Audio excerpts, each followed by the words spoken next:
नमस्कार, बहुत स्वागत है आपका न्यूज़ 18 के डिजिटल प्लेटफॉर्म पर। मैं हूं आपके साथ अंशिका पाठक। पश्चिम बंगाल में बीजेपी सरकार की नई शुरू की गई पहचानो, हटाओ और वापस भेजो नीति के बीच स्टेट बॉर्डर के कई पॉइंट्स पर कथित तौर पर अवैध बांग्लादेशी प्रवासियों के बड़े बड़े समूह इकट्ठा होने लगे हैं। उत्तरी 24 परगना के और मालदा से सामने आ रहे दृश्यों से यह पता चलता है कि राज्य का घुसपैठ रोधी अभियान अब सिर्फ सियासी बयानबाजी से आगे बढ़कर प्रशासनिक कार्रवाई का रूप ले चुका है। उत्तरी 24 परगना के बशीरहाट सब डिवीजन में स्थित हकीमपुर चेक पॉइंट पर मंगलवार सुबह 100 से भी ज्यादा बांग्लादेशी पुरुष और महिलाएं इकट्ठा हुए। ये सभी अंतर्राष्ट्रीय सीमा पार करके वापस अपने देश लौटना चाहते थे। कथित तौर पर इनमें से कई लोग पश्चिम बंगाल के अलग अलग इलाकों में अवैध रूप से रह रहे थे। विदेशी नागरिकों को देश से निकालने और उनके लिए होल्डिंग सेंटर बनाने के संबंध में सरकार की हालिया घोषणाओं के बाद वो चेक पॉइंट पर पहुंचे और सीमा पर ये भीड़ मुख्यमंत्री शुवेंदु अधिकारी के उस ऐलान के कुछ ही दिनों बाद देखने को मिली, जिसमें उन्होंने कहा था कि राज्य घुसपैठियों के खिलाफ डिटेक्ट, डिलीट एंड डिपोर्ट की पॉलिसी अपनाएगा। बीएसएफ के एक सीनियर अधिकारी के साथ हाल ही में हुई एक मीटिंग में बोलते हुए सीएम शुवेंदु ने कहा कि जो लोग नागरिकता संशोधन अधिनियम के दायरे से बाहर हैं, उन्हें अवैध घुसपैठिया माना जाएगा। उन्हें पुलिस गिरफ्तार करके बीएसएफ को सौंप देगी। इसके साथ ही राज्य सरकार ने जिलों में होल्डिंग सेंटर बनाने की पहल शुरू कर दी है, जिससे संदिग्ध अवैध प्रवासियों को कुछ वक्त के लिए वहां रखा जा सके, उन विदेशी कैदियों को रिहा किया जा सके जो देश निकाला या अपने देश वापसी का इंतजार कर रहे हैं। ये पहल गृह और पहाड़ी मामलों के विभाग की विदेशी शाखा द्वारा जारी निर्देशों के बाद शुरू की गई। ये निर्देश केंद्र सरकार के उन दिशा निर्देशों के मुताबिक है जो भारत में अवैध रूप से रहने वाले बांग्लादेशी नागरिकों और रोहिंग्या लोगों से संबंधित है।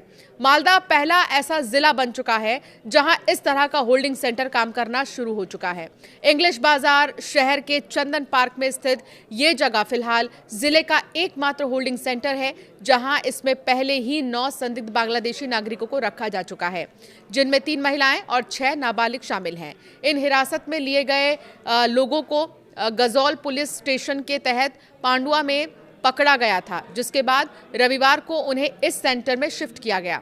इस केंद्र पर सुरक्षा के व्यापक इंतजाम है।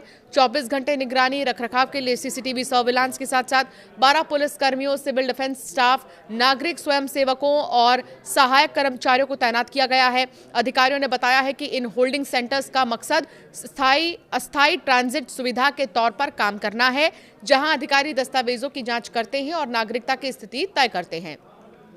इस फ्रेमवर्क के तहत जिन लोगों पर अवैध रूप से देश में घुसने का शक है, उन्हें 30 दिन तक हिरासत में रखा जा सकता है। इस दौरान जिला मजिस्ट्रेट और तय अधिकारी उनकी पहचान की जांच करते हैं, बायोमेट्रिक जानकारी इकट्ठा करते हैं, उन्हें वापस भेजने से पहले उनका रिकॉर्ड सेंट्रल डेटाबेस में अपलोड करते हैं। मालदा के एक सीनियर पुलिस अधिकारी ने बताया है कि हिरासत केंद्र ने काम करना शुरू कर दिया है। वहां 9 बांग्लादेशी नागरिकों को रखा भी गया है। कानूनी प्रक्रियाएं पूरी की जा रही हैं। हिरासत में लिए गए लोगों के साथ तय कानूनी नियमों के मुताबिक ही बर्ताव किया जा रहा है। इस नए कदम को इमिग्रेशन और फॉरेनर्स एक्ट 2025 से भी जोड़ा जा रहा है। इस एक्ट ने इमिग्रेशन और विदेशी नागरिकों से जुड़े कई पुराने कानूनों की जगह ले ली है।